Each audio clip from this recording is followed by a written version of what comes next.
Hey everybody, how you doing? I'm Tito from Shockwave Magazine.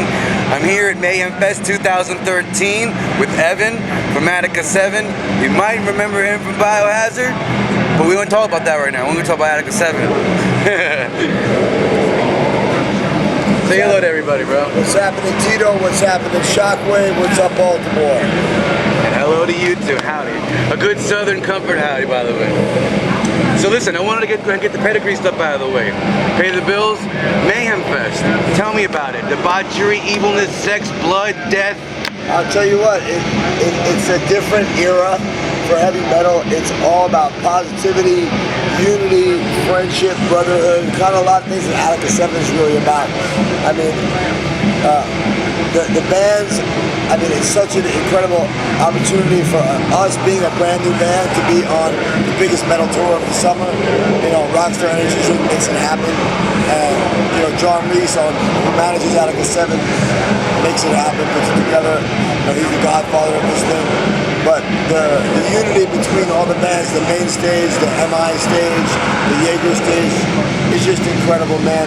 Mosh pits, circle pits, fist banging, head banging, motorcycle jumping. You know, me and Rusty doing Harley burnouts all around the stage. It's a good time, man. It's the next generation of heavy metal. Well, that is awesome. I'm really happy to hear so many people consider you a forefather in our art and our craft. So I would, again, much love for being here. What? Humble thanks. Oh, not worthy. But listen, what separates Attika7 from what you would call any of the awesome bands on Mayhem Fest? If I was a ticket buyer who spent at least 3 or 4 of my lunch monies and didn't go to the movies that weekend. Well, I'll tell you, we've actually been talking about this. This is our first tour, and you don't really know how you're perceived until you play in front of a bunch of people and see how the crowd takes you in. And I would say that part of what we do is old school metal. I think that we're a little bit more old school than a lot of the bands here that are maybe more progressive.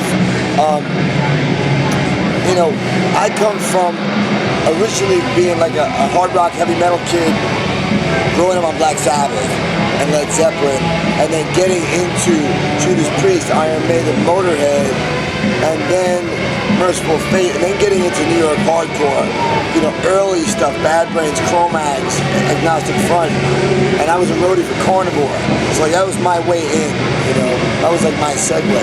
But what separates from a lot of these bands, I think that we're really more interested in the creation of each song and really having hooks and tying the melodic hook into the meaning of the song and the riff.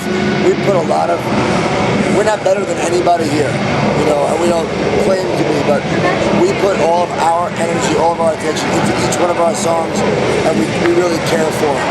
And I think it really shows in the way the crowd receives it, because we have a huge pit going every day and no one knows our music yet. They're just doing it because it sounds good. So I know from experience, having built one band from scratch to a certain point where, you know, playing sold out shows around the world and selling millions of albums, that if you can get people pumped up on your music without them actually knowing the songs, when they know the songs, it's gonna go.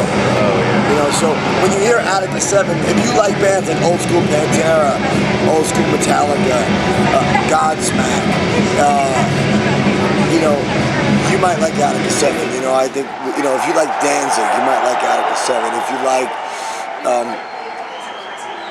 really like in-your-face riffs, dark, haunting melodies, and deep lyrics, and, you know, grooves. We got a lot of grooves. I think we're not trying to impress anybody with our fancy time signatures. When we can all play, we have great players in the band. We're trying to really make it about the song and the emotion. You brought it up.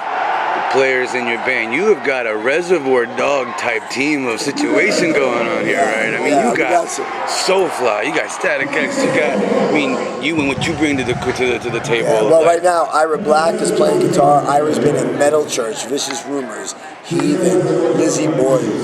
You know, we've got Zach Broderick from Nonpoint, Tommy Holt from UPO. Every once in a while, Tony Campos from Static X and Soulfly Steel plays with us. And then, of course, Rusty. This was really his first famous band, but Rusty's a current cast member on Sons of Anarchy and is flying in and out on days off to go film, with Jax. So it's pretty cool, man. It's pretty cool to have all guys who are seasoned veterans and masters of their craft, but who focus it into the songs we're playing. I'm honored to play with these guys, I read somewhere that the actual band name and idea started from Combs in jail or someone in jail. Well, Rusty, my lead guitar player and co-songwriter, and the guy, he and I put the band together. Rusty started the band and a concept for the band, serving a federal prison sentence, where he was actually facing a double life sentence, and was fortunate enough to get out in just under 8 years. So where the name comes, Attika7, Attica representing the prison in New York State, where prison riots ended up in guards killing inmates just for trying to get their own human rights together.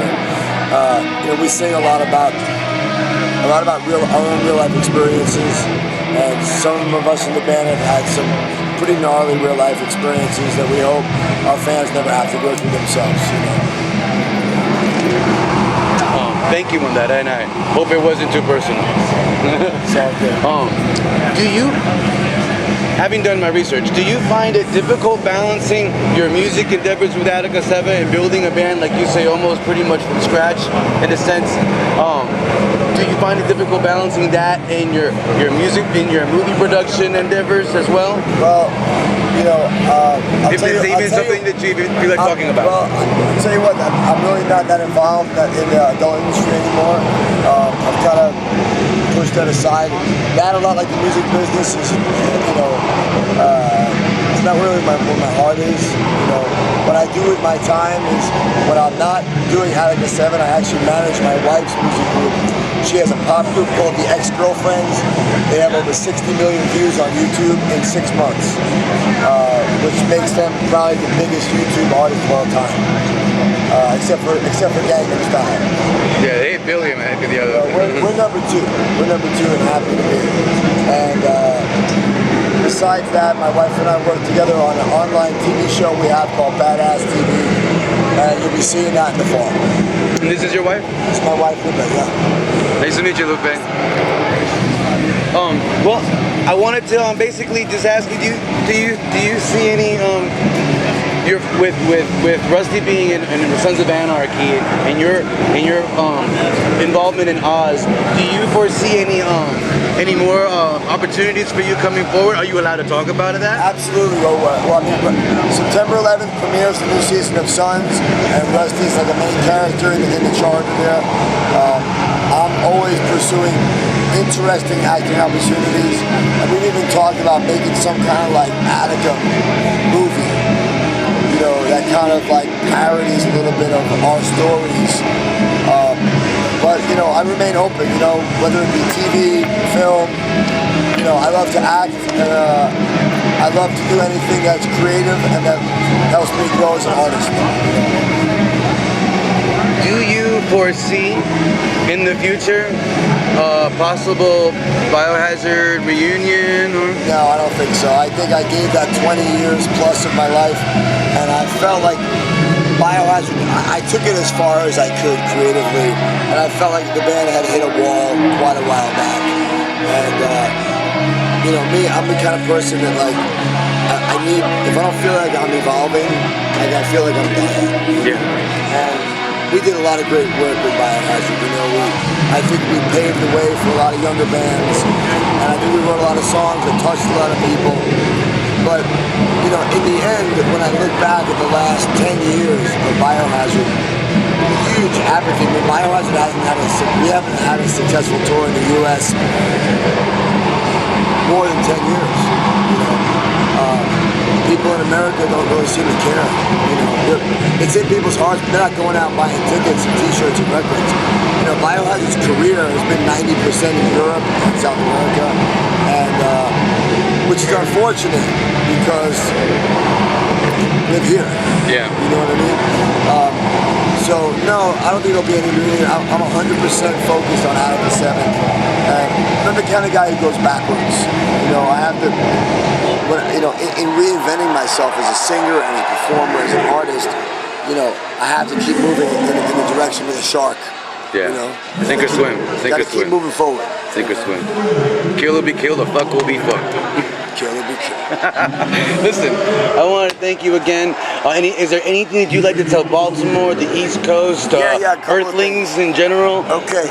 Greetings, Earthlings. If you go to revolvermag.com, you can download the entire Attika7 Blood of My Enemies album completely free for a limited time right now. It's our gift from Rockstar Energy Drink and Mayhem Festival to you. So if you want to know more about us, go to Attika7.com, ATTIKA, and check us out. Follow us on social media. All kinds of wild shit going on. We're taking pictures from the pit every day and sending them to you. Working on a new album right now. A bunch of big tour plans coming up over the next 12 months. And we'll see you guys in the pit. That's all. Evan, you rock. Thank you. You rock. Thanks to you. Listen, thank you so much.